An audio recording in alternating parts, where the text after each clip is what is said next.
I like to say there's no such thing as a mold problem, it's a moisture problem. Mold is just what you get when you have one. It seems counterintuitive to me, right? That newer homes would be safer than much older builds. Oddly enough, mold is a fairly new thing. You never heard of it 50 years ago. And the reason for that is we constructed buildings differently 50 years ago. Most older homes might be constructed of concrete, plaster, and wood. Mold doesn't grow well on any of those materials. What it does grow well on is cellulose-based things like drywall. And in the 70s, we changed the way we construct buildings. One, we started using a lot more drywall, and two, we started to try to save energy. In order to do that, we insulate things and make them tight. We don't allow them to ventilate. You can actually get drywall wet with a garden hose, and mold won't grow if you dry it out real fast within 72 hours or so. Mold won't grow on plaster pretty much at all, although again it will grow on the dust and so forth that settles there.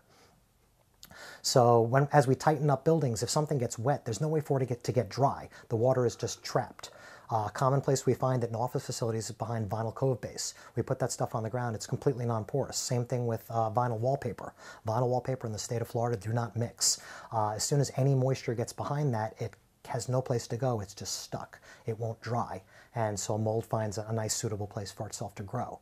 In the older days, we had a lot of ventilation inside wall cavities.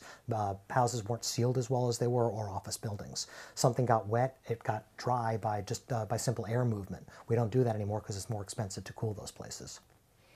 Once moisture hits something like drywall or that insulation that might be behind the drywall in between the walls, pretty much.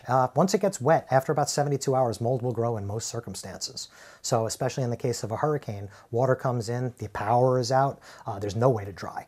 The best form of air drying within a house in Florida or an office building in Florida is the air conditioning system. They don't just cool, they also dehumidify. When it comes to moisture intrusion, identifying that water source, that leak, immediately addressing it, drying it out, doing that within 72 hours is the best thing to do. Speed is the best of all things. When it comes to water intrusion and mold growth, the faster you react to it, the cheaper it is, period.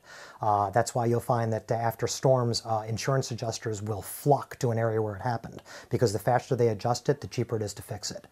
You want to, in any case, as soon as something gets wet, if you can't dry it within 72 hours, you want to take it out as quickly as you can.